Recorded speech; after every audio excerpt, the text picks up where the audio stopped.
guys, welcome to a new video. Today it is the day that Vlogtober begins. Happy Vlogtober 2024. If you don't know what that is, I am going to be posting a video every single day in the month of October. That means there will be no weekly vlogs because you will be getting vlogs almost every single day, and then I will still be doing these sit down videos on Tuesdays. So if you want to stay tuned for that, be sure to click the subscribe button. But today we're going to be looking at my October TBR. These are all the books that I want to read this month, and the ones that will be the focus points of certain vlogs. Even though it's going to be an extended, it's going to be different.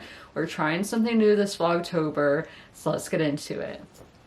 The first book on my TBR is big. It's intimidating because it is just so different than any other book I've read before, and that is House of Leaves by Mark Z. Danielewski. And I got this at the Amazon bookstore in Georgetown in Washington, D.C., which that store is no longer there, but I loved it. So I'm just going to show y'all how these pages look. See what I mean by saying it's intimidating? There's the spine. We have some upside down stuff. This book, I've heard it's terrifying because we want to focus on horror and the spooky vibes in October, as it is the month of Halloween. This is years ago when House of Leaves was first being passed around. It is nothing more than a badly bundled heap of paper, parts of which would occasionally surface on the internet. No one could have anticipated the small but devoted following this terrifying story would soon command. Starting with an odd assortment of marginalized youth, musicians, tattoo artists, programmers, strippers, environmentalists, and adrenaline junkies, the book eventually made its way into the hands of older generations, who not only found themselves in those strangely arranged pages, but also discovered a way back into the lives of their estranged children. Of course, neither Pulitzer Prize winner photojournalist Will Navidson nor his companion Karen Green was prepared to face the consequences of that impossibility until the day their two little children wandered off and their voices eerily began to return another story of creature darkness, of an ever-growing abyss behind a closet door, and of that unholy growl which soon enough would tear through their walls and consume all of their dreams. Now this really freaks me out because that first paragraph I read really makes it seem real that this is that terrifying book that all these people were getting their hands on.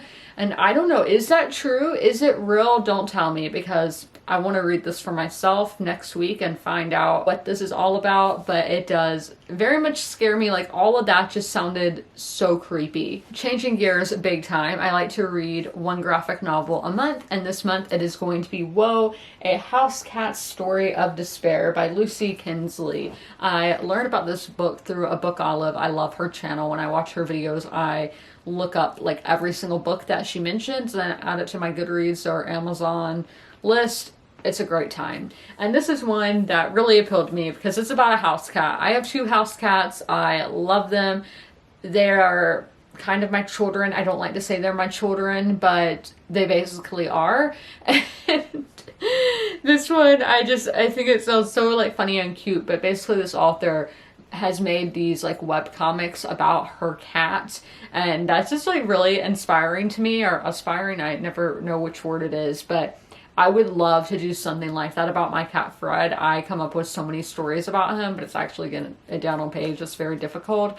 So I cannot wait to read this because I love cats, and cats kind of go with Halloween, right? I also like to add one nonfiction book to my TBR every month, and this month it is going to be Tip and Run by Edward Pace.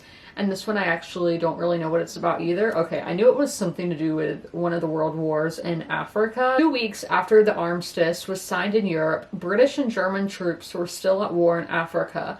After 4 years of what one campaign historian described as a war of extermination, and attrition without parallel in modern times. The most tragic consequence of the two sides' deadly game of tip and run was the devastation of an area 5 times the size of Germany, and civilian suffering on a scale unimaginable in Europe. Such was the cost of the white man's palaver. So I don't know really anything about Africa, and then about the world wars and the impact that they had on Africa. I knew that stuff was going on, but I don't know a deep dive into it. I mean, look how big this book is. It's definitely going to be a deep dive. It's going to be really intriguing and interesting to learn about a subject that I don't know a lot on. So I hope that this book does a good job at that. Lastly, we have my buddy read. So if you guys would like to jump in and read this book with me, there will be a whole dedicated vlog to this book. Again, it's going to be like a series of vlogs dedicated to this book. Be sure to tune in, leave comments on your thoughts on the book and all of that. So my buddy read is going to be Hocus Pocus and the all-new sequel, and it doesn't say who the book is by on the cover. So it's written by A.W. Jantha, based on the screenplay by Mick Garris and Neil Cuthbert, and the stories by David Kirshner and Mick Garris. This is taking the movie of Hocus Pocus and making it into a book, and then the sequel, which is 25 years later, that is about the daughter of 2 of the characters from the first movie. And this one, believe it or not, I had never seen Hocus Pocus until I was 24 years old. I don't know why. I've always been a Halloween Town girl, but I saw Hocus Pocus last year and I cried twice. It had me so emotional. Again, the black cat. Oh my gosh, that's when I would cry, was the black cat. I loved him because, again, I have 2 black cats and they're basically my children. Like I said, yes, I loved that. And I love witchy vibes. I love reading about witches. I think they're so fascinating. So yeah, this is going to be a more fun one. And I mean, any age could really read this book, as you can see how big the font is. And Hocus Pocus is a children's movie, so I mean, you could read this to your kids. You could do a lot of things with this book, and you could join my buddy read. Those are all of the books that I would like to get to in the month of October. I hope you guys enjoyed this video. If you made it all the way through, leave some kind of Halloween emoji in the comments below. And as always, comment, rate, and subscribe. And don't forget to ring that notification bell to be notified when all my videos go live. I'll see you in my next one. Bye! If you are familiar with my videos, you're used to seeing Sherman at the end of them. Sadly, Sherman has since passed away, but I would still like to encourage you guys to help your local shelters. Sherman was at the Darlington County Humane Society in rural South Carolina. I always have their link down below in the description if you guys would like to help them, but also help your local shelters as well. You can do that by donating, sharing posts like this one, volunteering, fostering, and adopting, which it's great to do all of those things.